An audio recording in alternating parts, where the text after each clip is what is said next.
emboss some of the new ones.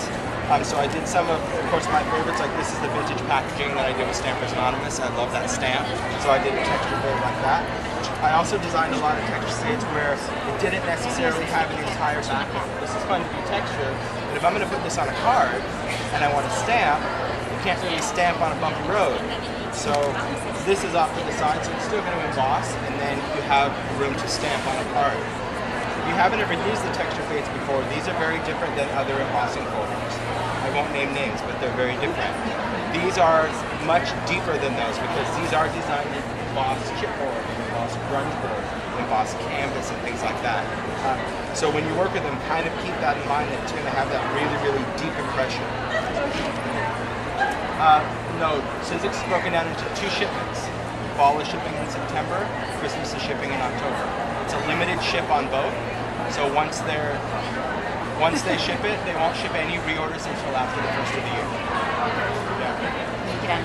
Well, just because they need to, the first line of alterations is still going, and all of the things that Sizzix does, they're all handmade, so they're not machine made. All the steel dies are bent by hand, so they have to keep producing everything. So I think that's fair. Fair enough. I just tell people, if you want the fall, order it. If you're not sure, order it. Yeah.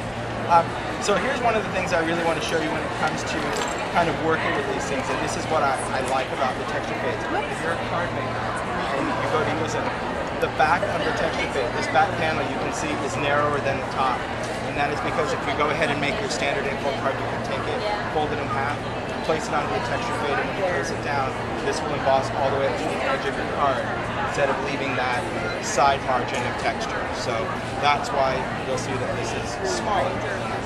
Right, you know what I'm talking about. You try to emboss it, you have like that little margin. Yeah, a little margin.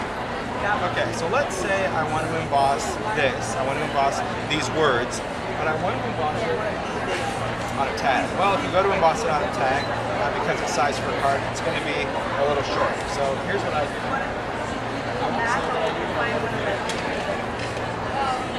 So even though you have it on video, I'll deny. I'll say that you dubbed it in. Totally did. Yep. Just going to go in, just make a little cut right in the center here. Just make sure that one's perfect. Now my tag will slide right out of the top. And decide just where I want it. And my folder is still good, it's still fine.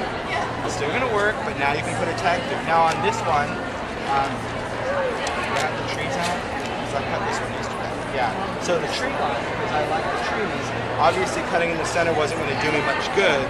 So this one I just cut the side. So I can still go in if I wanted to do trees off to one side of the other. So don't be afraid. If you get too crazy with the knife, tape, packaging tape is your friend. Yeah. Happens. No, you don't need to buy another tape. I always have pieces in one. Packing tape works. Pieces, that's pretty brave because you got to match those pieces up in order for it to work. Packaging tape. All right. So let's go right back in here. It's just cute. It's just cute, isn't it? I know. Yep.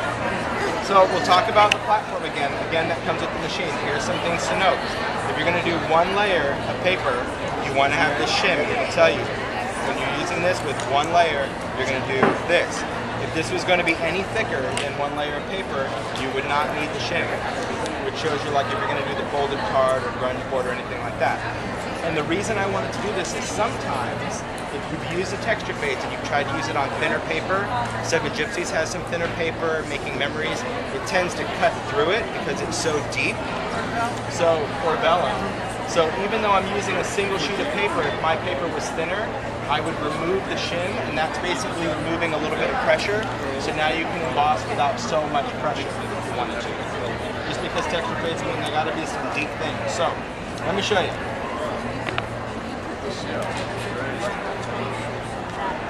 No, it doesn't. It doesn't matter. Yeah, you put it through either way. So in other words, you don't have to put the hardware in first or this. None of that matters. You don't even flip this on. You just lay it on there. So let's take this, just gonna put everything in there.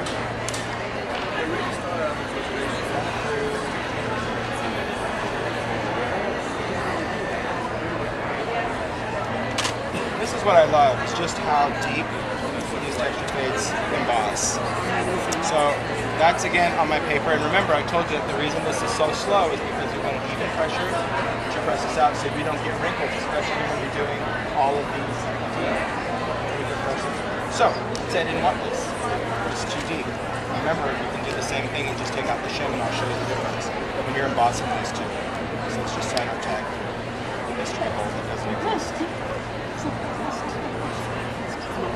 No, it's all, it's your video editing skills. So we'll do the same thing, only I'm just going to take off that shim. Again, just to show you, because sometimes you want to do this, but you don't want it to be so deep. You have to take your flat arm.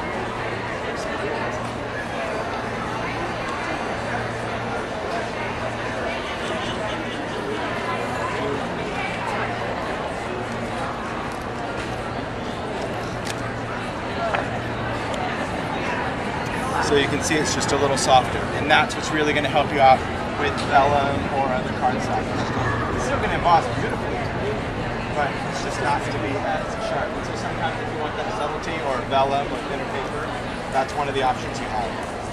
Another cool thing, and again I'll show you, is on fabric. And it's cleanish.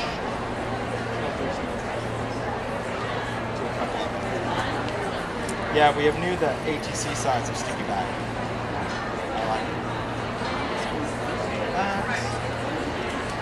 I want this to be deep. I'm only using one layer, so pop that on.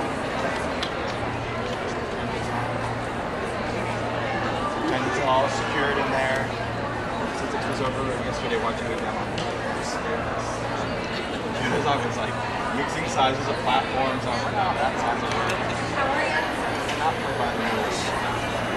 And it'll work. Now, it's guidelines. That's it. And here's how great it is on fabric. So you can take your texture fades and go through ribbon. This is one of the reasons I did this particular one. Take your ribbon, lay your ribbon on here, emboss a word, move your ribbon, put it on the next line, move your ribbon, put it on the next line, and you'll have all those words embossed into ribbon.